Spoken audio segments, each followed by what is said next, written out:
So I think having a diverse team of professionals is a huge benefit to me. And I'm whenever I write or whenever I'm working on a project, I'm very aware that I'm always standing on their shoulders. That I would not have any kind of writing career today without them.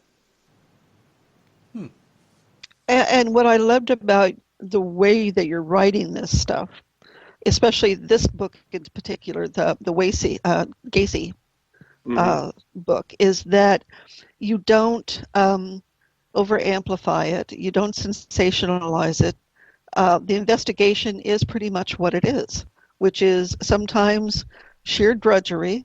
Sometimes you have to go back out, regroup, come back in, and you have to spend more than one, event-filled hour with commercials to thoroughly do an investigation.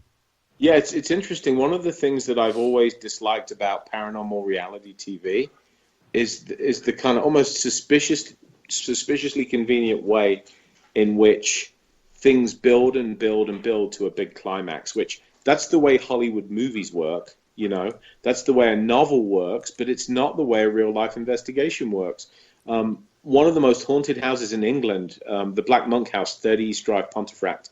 I moved in there with my colleagues Jason and Linda and Charlie, and fellow investigators Gaynor and Leslie, and within 1 hour, we had a very impressive piece of evidence, a mirror that fell or jumped from the wall and smashed itself while the house was locked up tight.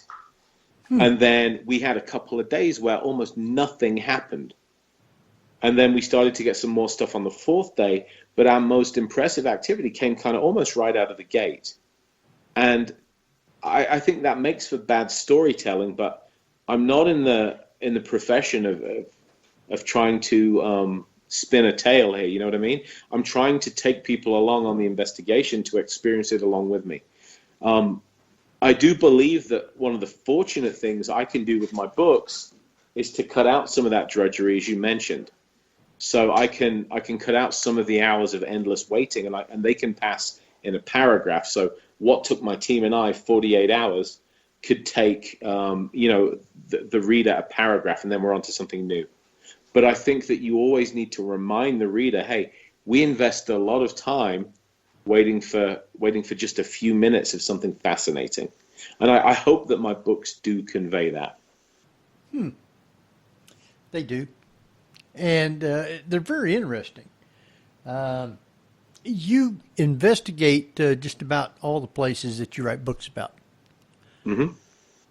I do. I find that I'm drawn to stories and to people. So for example, the book I'm currently working on, I have a book about serial killers, which is purely about serial killers and not my personal involvement with them. But I'm working on a book about Bodmin Jail in Cornwall, England. And I was fascinated by the way that this prison, when people were hanged there, their bodies would be buried inside the walls of the prison. Really? And they're now renovating, part of the abandoned prison, and they're turning it into a hotel. Oh, wow. And my first thought was, what are the spirits going to make of that, right? Right. And instantly, a story idea like that, it just jumps out at me and grabs me, and I have to know what's going to happen. And because, like so many other people, I'm pretty egotistical in a lot of ways. I insert myself into the story. What happens if I grab some professionals, and what happens if we go move in together and see what takes place? So that's how it is with the Gacy's Ghost book. Does a serial killer really haunt this movie theater, and how's he going to react when I move in with a few trusted colleagues, and then we Skype in one of the most aggressive antagonists you could possibly give him? That has all the makings of a good drama, I think. It just happens to be true. Wow. Well, you went to the Fairfield Inn, which is just outside of Gettysburg. We got to go there and do our show from there. We had a big group that come with us. It's such a good place, isn't it, Henry? Yes, it was very interesting, and the history with it. I didn't spend the night there. A lot of the other people that was with us did.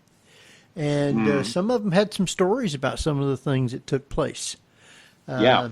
Some of the group went down into the basement. I didn't do that because I don't do very well on stairs anymore. So I try to stay away from them as much as possible. Henry just doesn't like basements. No, I don't like basements. To be fair, we didn't get a lot down in the basement, but we did get spiders. So you may have made a good call there, Henry. Yeah. But, you know, and I'm not one of those people that will go sit in a room by myself. If I'm with somebody, that's fine. But a lot of the people that goes with me, they'll generally say, "Don't get between Henry and the door." Oh, right, okay. I have never had to run out of a place. I get lots of EVPs and different things like that, but I've never had anything or felt or seen anything that was not a good spirit. So, well, and as Kat's pointing out in the chat room, it's harder to do a dude run up the basement stairs. As Brian Harnwell would say, dude, run. Yeah. Poor old Brian. He's taken so much stick for that over the years. Oh, I know he has. Aside from being able to control the situation in the room by yourself, I'm not sure how much good it does to be alone, because there's no backup in there in case something does happen. Well, and I agree with you, and to piggyback on that even more, the problem then becomes you are the sole observer. So no matter what you might see, unless you're fortunate enough to record it, you have one person's anecdote. If two people see something or experience something and can agree on it, you know, there's some corroboration there at least, and there's none of that if you're on your own. So I'm not a big advocate of exploring alone. And plus, you know, for me, one of the big appeals of paranormal research is it's very social.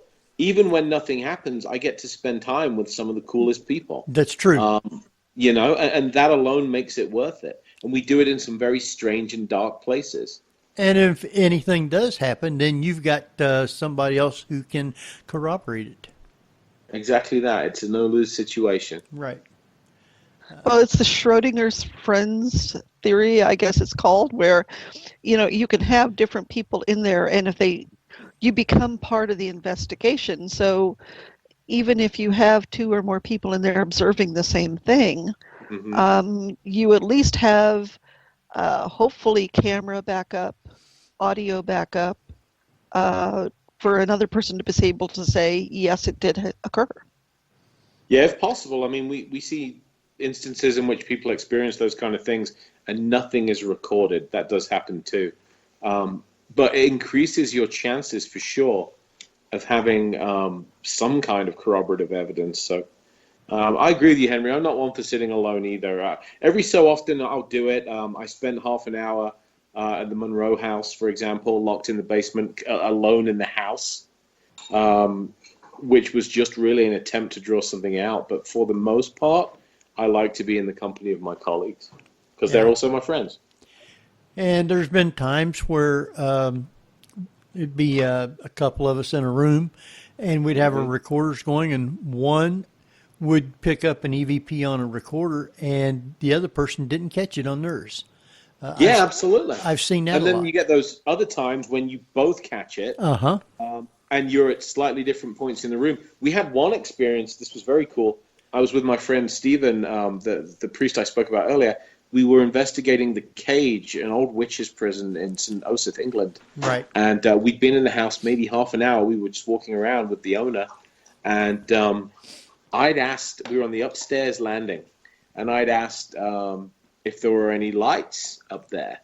And I was running an EVP recorder I had a bracelet EVP recorder. And Stephen, who was standing maybe 5 or 6 feet away from me, was holding a handheld.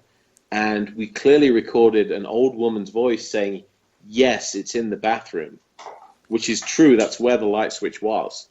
But Stephen's EVP and mine was subtly different because his was missing a couple of words. Huh. So, you know, that alone tells you something interesting, doesn't it? Oh, yeah. Mm-hmm. Of course, none of us heard anything at the time. Yeah, it's really interesting. It's also cool to say that I've done jail time with a priest. And a witch. Yeah, and witches, you're right.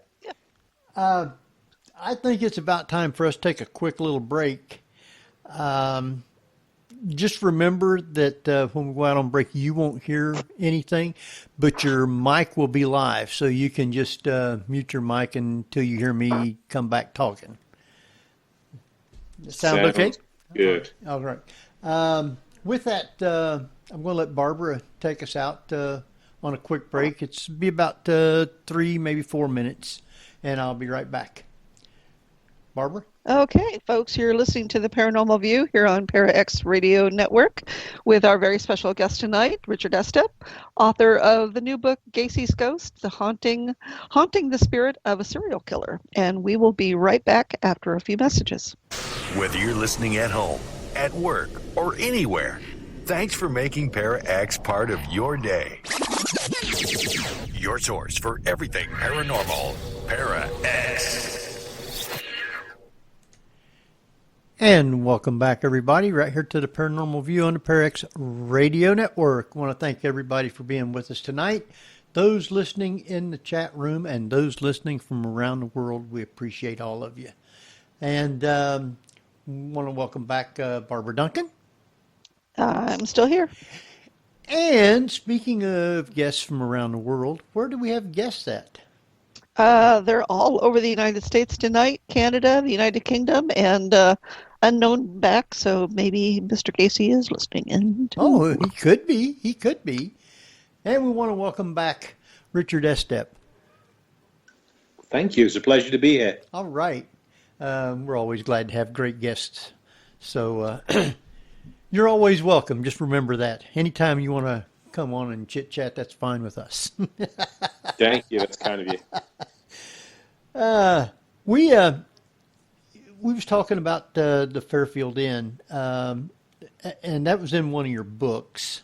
Mm-hmm. You also, I was looking through the list of them, and this one caught my eye. I haven't read it yet, but it was The Dead Below the Haunting of Denver Botanic Gardens. What is supposed to be below the Botanic Gardens? Well, really, we know what's below the Denver Botanic Gardens. Back towards the end of the 19th century, when Denver was much smaller than it is today, the original city cemetery was there. As Denver started to grow and we started to see some urban sprawl, what happened was that the city administration decided they would like to see a cemetery a little further away from the center of Denver. So they decided they were going to move the cemetery. And what they did was that they told people that had their loved ones buried there, hey, you've got a few weeks to move them yourself. And if you don't do that, then we are going to basically remove all the tombstones. We're going to flatten everything. We're going to put down grass and we're going to make it a park, which is what they did. Now, they hired a construction company to move some of the bodies, and this became quite the scandal in Denver at the time, because the employees, the contractors, were pulling up the coffins, and in order to save money and time, they would just throw the bones together into one single coffin. They would aggregate them. So you get 3 skulls and 2 rib cages and 7 arms and so on and so forth. They would just mash them all in together. And this quite understandably outraged the people. So they stopped this contractor working. They fired them and just said, you know what, we're going to start over. We're just going to make this a park. So there are several thousand sets of human remains underneath what's now the Denver Botanic Gardens and its neighboring park, Cheeseman Park, to this day.